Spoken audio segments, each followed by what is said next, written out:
Assalamualaikum warahmatullahi wabarakatuh. Perkenalkan, nama saya Nela Zahra dari kelas 12 MIA 4, absen 29.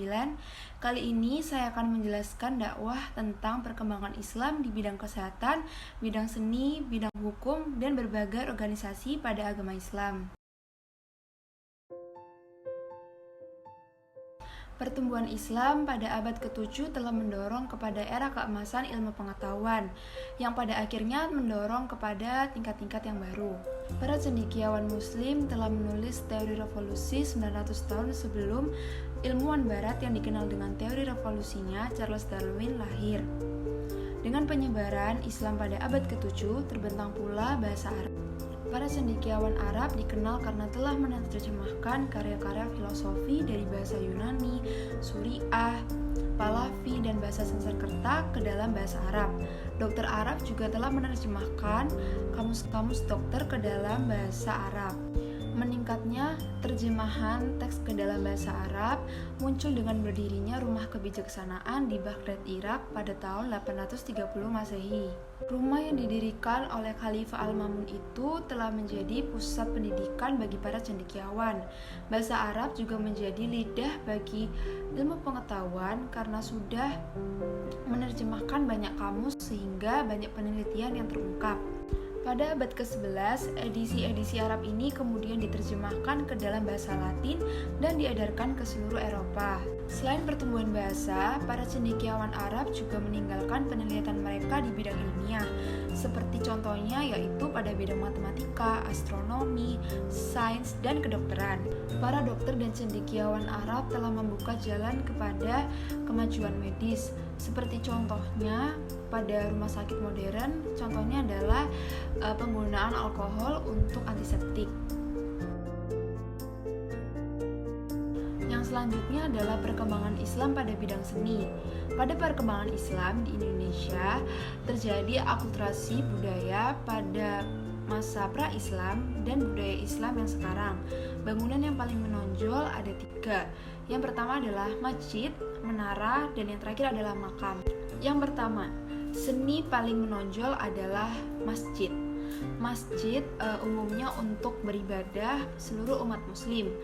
Masjid berasal dari bahasa Arab, mungkin berasal dari bahasa Aramik sajadah yang artinya merebahkan diri untuk bersujud ketika sholat atau sembahyang.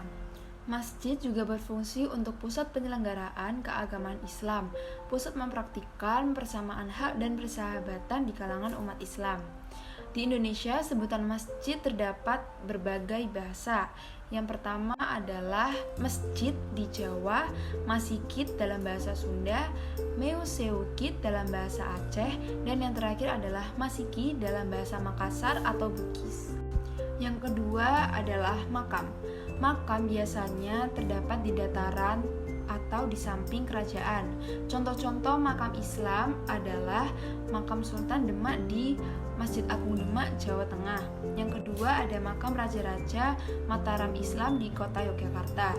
Yang ketiga ada makam Sultan-Sultan Palembang. Dan yang terakhir adalah makam Sultan Mangroe Aceh Darussalam di dekat kompleks makam Samudra Pasai. Yang ketiga, ada perkembangan Islam di bidang hukum. Sebelum Islam masuk ke Indonesia, Islam sudah dipengaruhi oleh kebudayaan Hindu dan kebudayaan Buddha. Pengaruh itu paling tampak pada masyarakat Jawa. Dengan demikian, pada awal kedatangannya, Islam harus berhadapan dengan aneka peradaban bersumber dari budaya asli, kebudayaan Hindu, dan kebudayaan Buddha. Perkembangan hukum Islam di kerajaan-kerajaan.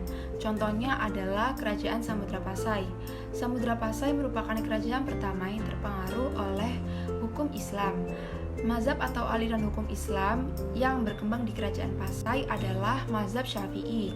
Dari Samudra Pasai inilah disebarkan paham Syafi'i ke kerajaan-kerajaan lainnya di Indonesia. Bahkan sekitar tahun 1400 sampai 1500 Masehi, para ahli hukum Islam Malaka datang ke Samudra Pasai untuk meminta keputusan mengenai berbagai masalah hukum dalam masyarakat.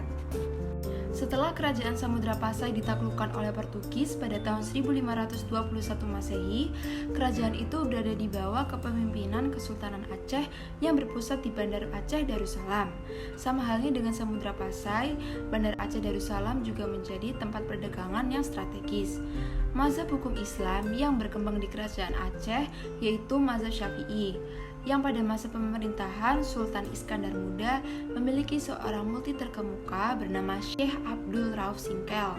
Selain itu juga terdapat seorang ulama besar, Nuruddin Araniri, dengan karya sebuah kitab Sirotol Mustaqim. Kitab tersebut digunakan sebagai media penyebaran Islam sebagai pedoman bagi guru-guru agama dan kodi.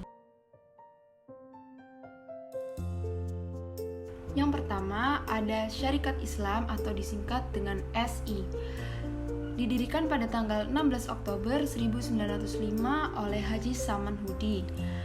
SDI merupakan organisasi yang pertama kali lahir di Indonesia. Pada awalnya, organisasi yang dibentuk oleh Haji Saman Hudi dan kawan-kawan ini adalah perkumpulan pedagang yang menentang politik Belanda, memberi keleluasaan masuknya pedagang asing untuk menguasai komplit ekonomi rakyat pada masa itu.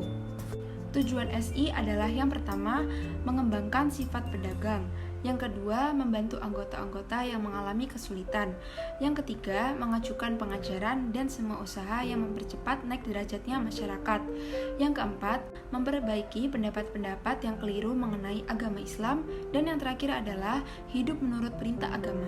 Selanjutnya adalah Jong Islamiyatan Bond atau juga disebut dengan Perhimpunan Pemuda Islam. Adalah organisasi perhimpunan pemuda dan pelajar dari Hindia Belanda. CIB didirikan pada tanggal 1 Januari 1925 di Batavia. Organisasi ini bukanlah organisasi politik karena tidak terlibat dalam kegiatan politik, tetapi menyelenggarakan kursus-kursus pendidikan dan mempercepat persatuan bagi pemuda dan pelajar Islam di Hindia Belanda. Anggota JIB merupakan anggota dari Jong Sumantrenan Bond, Jong Java, dan organisasi pemuda lainnya. Pada kongres pertama JIB, Wibowo terpilih menjadi ketua umum. Pada tahun 1925, JIB sudah mempunyai anggota 1.004 orang dan memiliki 4 cabang, yaitu di Yogyakarta, Solo, dan Madiun. Setelah kongres, Haji Agus Salim berkampanye ke Bandung dan JIB memiliki 7 cabang. Pada kongres kedua tahun 1929, Kasman Singh Domingjo terpilih menggantikan Wibowo. Kongres ketiga tahun 1935, M. Arif Aini terpilih menjadi ketua umum dan kantor pusat dipindahkan ke Semarang. Al-Irsyad merupakan organisasi yang bergerak di bidang pendidikan dan bidang keagamaan. Organisasi ini didirikan pada tanggal 6 September 1914. Tanggal tersebut merujuk pada pendirian sekolah Al-Irsyad pertama kali di Batavia. Organisasi ini memiliki pengakuan hukumnya sendiri dari pemerintah kolonial Belanda pada tanggal 11 Agustus 1915. Para pendiri Al-Irsyad adalah yang pertama, Syekh Ahmad Surkati, yang kedua, Umar Mankush, yang ketiga, Said bin Salim Masy'abi, yang keempat, Solih Ubaid Abdad, dan yang terakhir adalah Salim bin Iwad Balwat. Dan yang terakhir adalah Persatuan Tarbiyah Islamiyah atau juga disebut dengan PERTI. PERTI adalah organisasi massa Islam nasional yang berbasis di Sumatera Barat. Organisasi ini didirikan pada tanggal 20 Mei 1930 di Sumatera Barat dan berakar dari para ulama Ahlussunnah wal Jamaah. Kemudian organisasi ini meluas ke daerah-daerah lain di Sumatera dan juga mencapai Kalimantan dan Sulawesi. PERTI didirikan oleh sejumlah cendekiawan muslim sebagai organisasi sosial murni yang mempromosikan pendidikan Islam sebagai respon terhadap modernisme Islam. Awalnya bernama Persatuan Tarbiyah Islamiyah pada konferensi para pemimpin pada 22 November 1945. Diputuskan organisasi akan memasuki area politik dan menentang kolonialisme Belanda. Organisasi itu berganti nama Partai Perti Islam, Persatuan dalam akronim PERTI menjadi pergerakan. Perubahan ini disetujui pada Kongres Partai pada bulan Desember 1945 yang mengikuti keputusan pemerintah pada tanggal 3 November yang memungkinkan pembentukan partai politik. Pada tahun 1950, partai itu mengklaim memiliki lebih dari 1 juta anggota.